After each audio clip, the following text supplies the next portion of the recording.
रहीम इया का नाब्दु व इय्या का नस्तईन। अस्सलाम वालेकुम टू ऑल। हम अपनी आज की क्लास के अंदर जिस टॉपिक के ऊपर डिस्कस करने लगे हैं उसका नाम सेकेंडरी टिश्यूज़ है और उसके सिग्निफिकेंसेस हैं।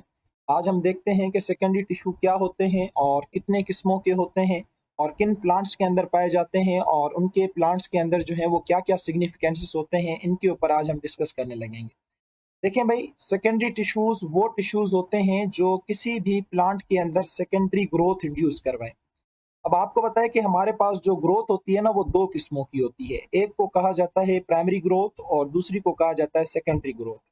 अच्छा, प्राइमरी ग्रोथ से क्या मुराद है? प्राइमरी ग्रोथ से मुराद होता है किसी भी प्लांट का इलोंगेट होना, किसी भी प्लांट की इलोंगेशन होना, उसका लंबा होना, ये प्राइमरी ग्रोथ कहलाता है। और किसी भी प्लांट की थिकनेस का इंक्रीज होना, ये क्या कहलाता है? सेकेंडरी ग्रोथ कहलाता है। और अमूमन जो सेकेंडरी ग्रोथ है वो ज़्यादातर दरख्तों के अंदर पाई जाती है, ट्रीज के अंदर पाई जाती है।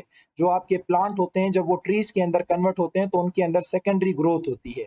और सेकेंडरी ग्रोथ के लिए हमें जो टिश्यूज चाहिए होते हैं उनको क्या कहा जाता है? सेकेंडरी टिश्यूज कहा जाता है।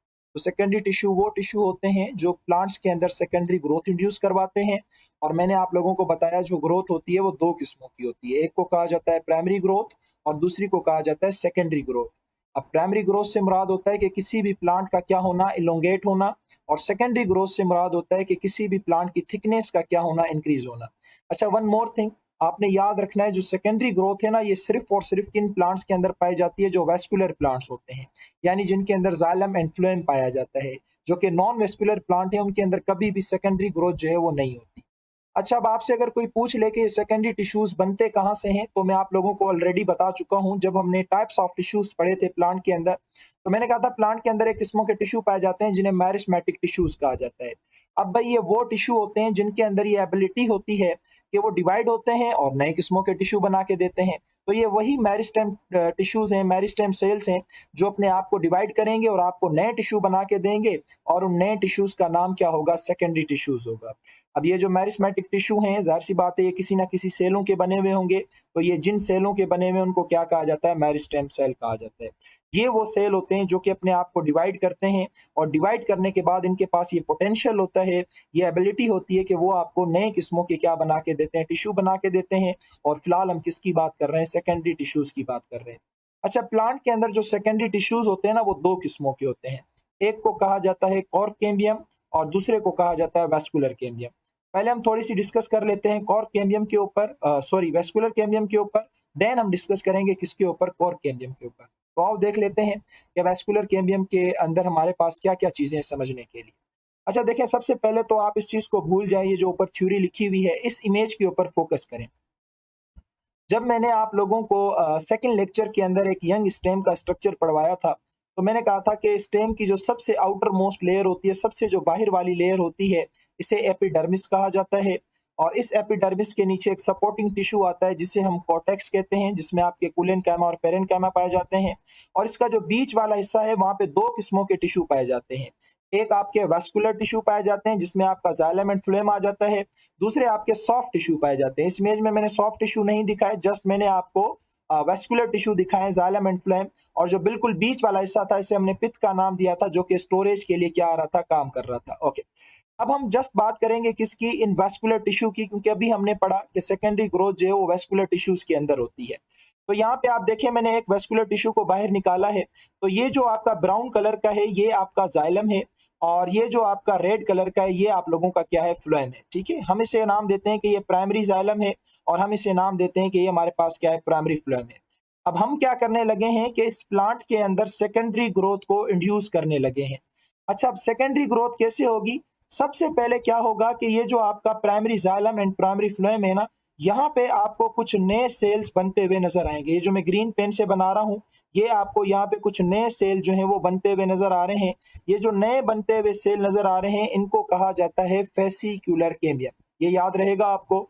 देखें, सबसे पहले क्या होगा कि प्राइमरी जाइलम और प्राइमरी फ्लोएम के बीच में मेरिस्टेम सेल्स अपने आप को डिवाइड करना शुरू कर देंगे, क्योंकि जो नया टिश्यू बन रहा है वो तो मेरिस्टेम सेल्स ही बनाएंगे ना। तो ये जो मेरिस्टेम सेल्स हैं ये अपने आप को यहाँ पे डिवाइड करना शुरू कर देंगे और आपको नए किस्मों के सेल बना के देंगे। और उनको कहा जाता है फेसिक्यूलर कैम्बियम या उनको कहा जाता है फ्यूसिफॉर्म इनिशियल्स।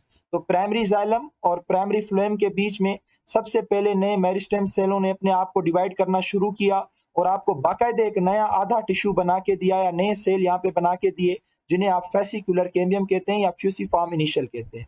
अच्छा, अब ये सिर्फ इस वेस्कुलर बंडल के बीच में नहीं होगा, ये नए सेल मेरिस्टेम सेल्स यहाँ पे भी बनेंगे, यहाँ पे भी फेसिकुलर कैम्बियम बनेगा, यहाँ पे भी फेसिकुलर कैम्बियम बनेगा।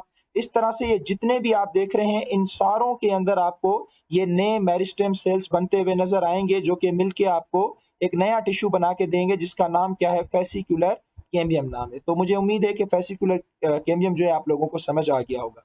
अच्छा, फिर उसके बाद क्या होगा, उसके बाद ये होगा कि कुछ सेल्स फेसिकुलर कैम्बियम से निकल के इन दो वेस्कुलर बंडल के बीच में आना शुरू हो जाएंगे। इस जगह पे देखें, जो मैं ब्लू पेन से बना रहा हूँ, ये ब्लू पेन से मैं नए सेल बना रहा हूँ, ये भी मेरिस्टेम सेल्स हैं जो कि वेस्कुलर कैम्बियम से बाहर निकल के आए। पहले जो सेल आए थे ना, वो वेस्कुलर कैम्बियम के बीच में आए थे, primary xylem and primary phloem के बीच में आए थे, जिनका नाम फेसिकुलर कैम्बियम था। अब हम इनसे बाहर निकलने लगे हैं, यानी कि दो वेस्कुलर टिश्यू के बीच में आने लगे हैं, बिल्कुल इस तरह से देखें यहाँ पे, इस तरह से, और ये इस तरह से पूरे जितने भी वेस्कुलर टिश्यू होंगे उनके दरमियान में इस तरह से ये क्या हो जाएंगे, बनना शुरू हो जाएंगे। और ये जो दो वेस्कुलर बंडल के बीच में जो सेल बन रहे हैं, जो फेसिकुलर के बराबर में जो सेल बन रहे हैं, इनको कहा जाता है इंटरफेसिकुलर कैम्बियम। क्या कहा जाता है इनको? इंटरफेसिकुलर कैम्बियम कहा जाता है। तो आप लोगों को ये नजर आ रहे होंगे, सबसे पहले क्या हुआ, primary xylem and primary phloem के बीच में मेरिस्टेम सेल्स आए और इन्होंने एक टिश्यू बनाया जिसका नाम वेस्कुलर फेसिकुलर कैम्बियम है। फिर उसके बाद क्या हुआ, कुछ सेल्स इस प्राइमरी जाइलम और इस प्राइमरी फ्लोएम और इस प्राइमरी जाइलम इस प्राइमरी फ्लोएम के बीच में आना शुरू हो गए और यहाँ पे भी इन्होंने क्या किया, नए सेल बनाना शुरू कर दिए और इन नए सेलों को हमने क्या कहा, इंटरफेसिकुलर कैम्बियम। अब हम इन्हें इंटरफेसिकुलर क्यों कह रहे हैं? इंटर का मतलब होता है बिटवीन, तो ये इस फेसिकुलर कैम्बियम और इस फेसिकुलर कैम्बियम के बीच में आ रहे हैं, तो लिहाजा इनका नाम क्या रखा गया, इंटरफेसिकुलर कैम्बियम रखा गया। तो मुझे उम्मीद है कि फेसिकुलर कैम्बियम भी आपको समझ आ गया और ये इंटरफेसिकुलर कैम्बियम भी आपको समझ आ गया।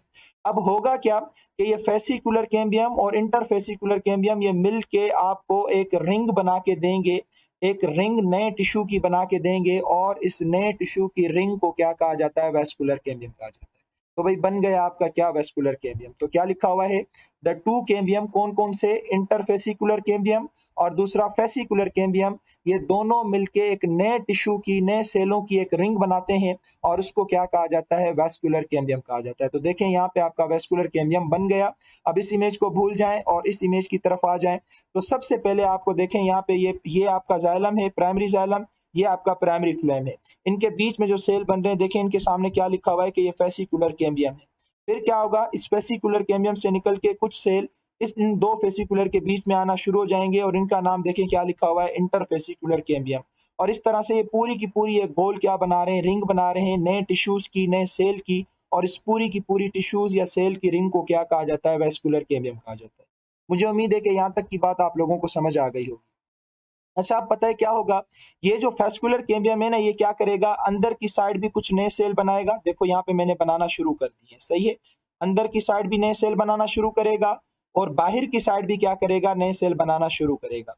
तो अंदर की साइड जो सेल बनाएगा, अब अंदर की साइड क्या है, प्राइमरी जाइलम, तो जो नए सेल बनेंगे उनको कहा जाएगा सेकेंडरी जाइलम।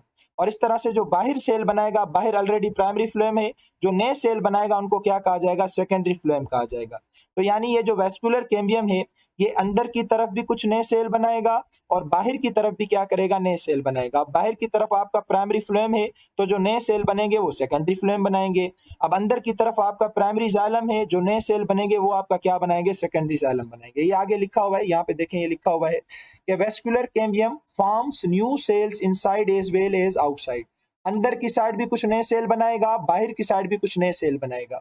ये कहता है कि वो सेल जो कि अंदर की साइड बनेंगे वो सेकेंडरी जाइलम बनाएंगे, क्योंकि प्राइमरी जाइलम तो हमारे पास ऑलरेडी मौजूद है, और वो सेल जो कि बाहर की साइड बनेंगे वो आपको सेकेंडरी फ्लोएम बना के देंगे, क्योंकि प्राइमरी फ्लोएम तो हमारे पास ऑलरेडी मौजूद है।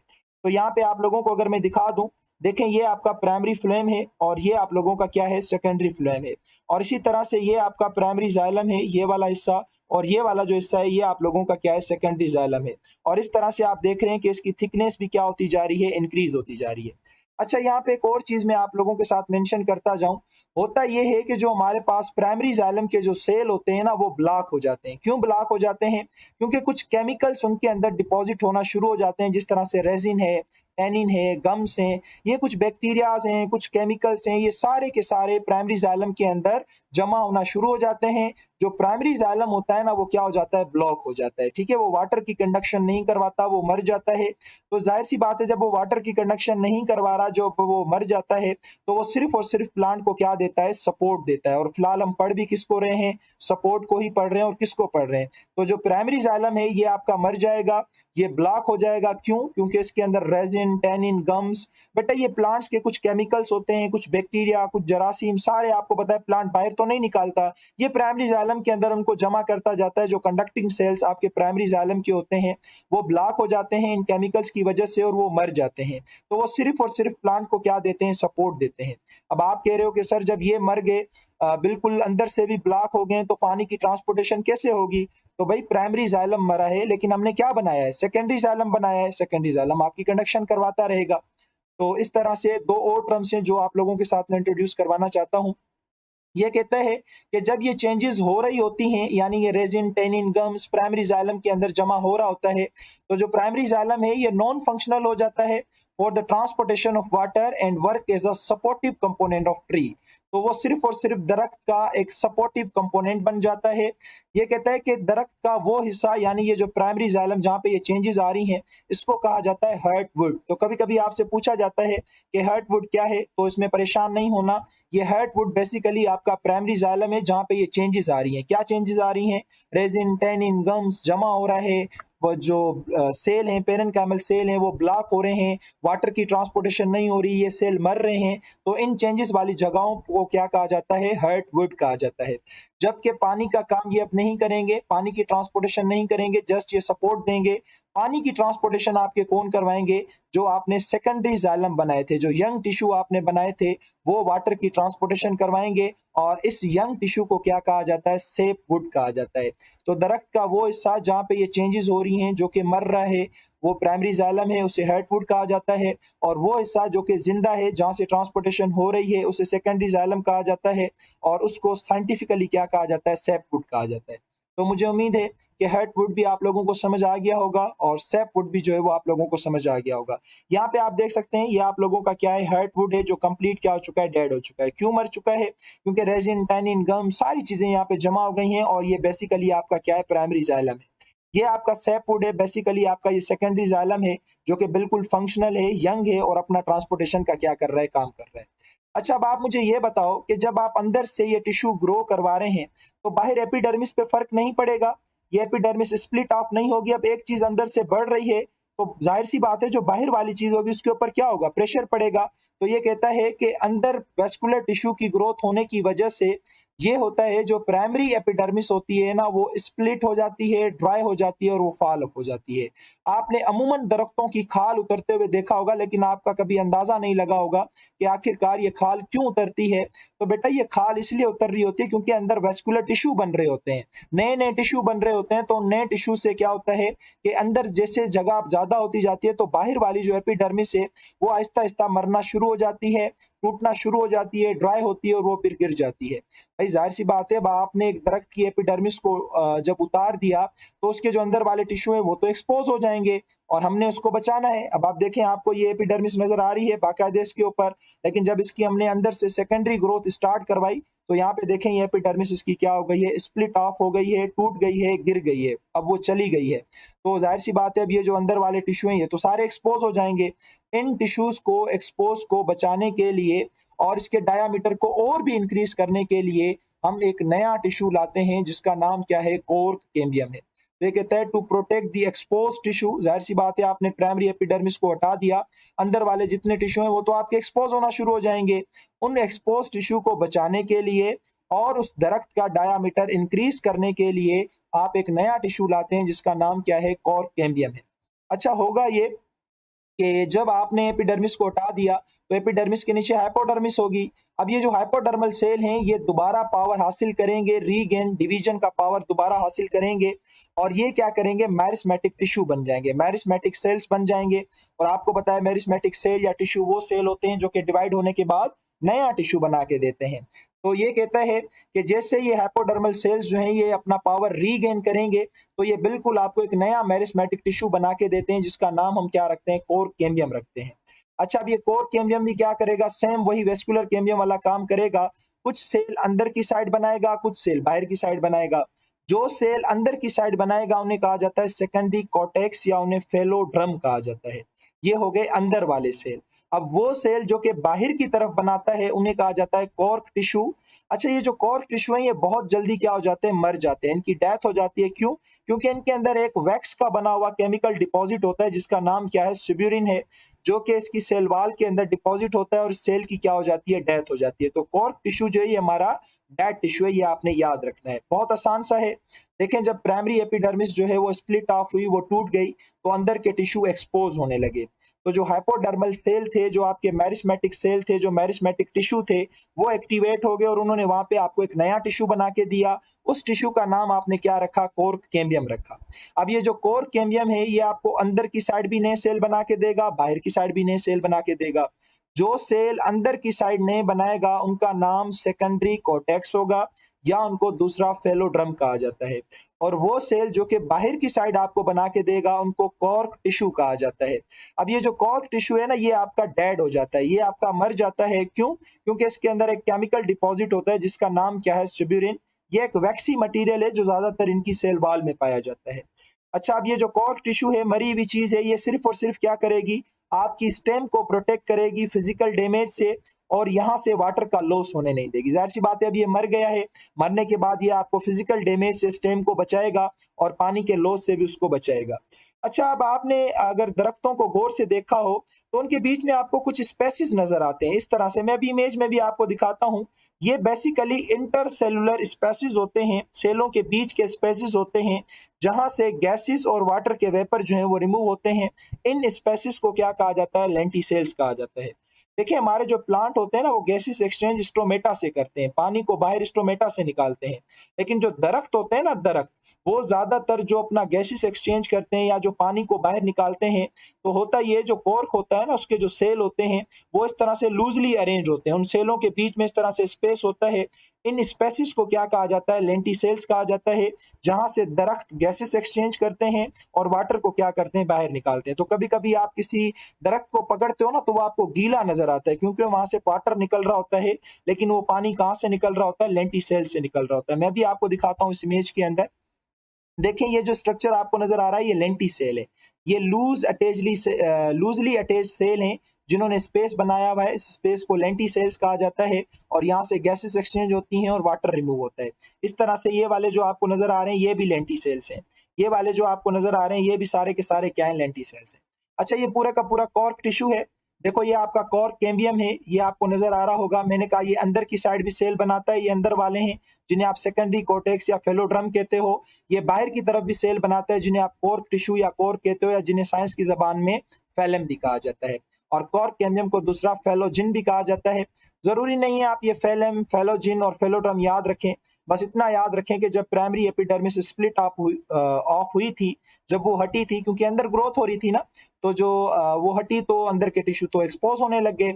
तो उस टिश्यूज को बचाने के लिए मेरिस्टेम टिश्यू ने क्या किया, नए सेल बनाए, नए टिश्यू बनाए, उनका नाम रखा कॉर्क कैम्बियम। इन्होंने बाहर की साइड आपको सेल बना के दिए जिनका नाम कॉर्क टिश्यू है और अंदर की साइड भी सेल बना के दिए जिनका नाम क्या है, सेकेंडरी कॉर्टेक्स है। तो इस तरह से देखें, इसकी सपोर्ट भी बढ़ती जा रही है और इसका डायामीटर भी क्या होता जा रहा है, बढ़ता जा रहा है। तो मुझे उम्मीद है कि आपको ये वाला टॉपिक जो है अच्छे तरीके से समझ आ गया होगा। प्राइमरी ग्रोथ भी समझ आ गई होगी, सेकेंडरी ग्रोथ भी समझ आ गई होगी और सेकेंडरी टिश्यूज भी जो है वो आपको अच्छे तरीके से समझ आगे होंगे। आप इनको पढ़ें, अच्छे तरीके से समझें, फिर भी जहां भी प्रॉब्लम होती है आप कमेंट बॉक्स में आके मुझसे पूछ सकते हैं। तब तक के लिए अल्लाह हाफिज, अपना बहुत सारा ख्याल रखिए।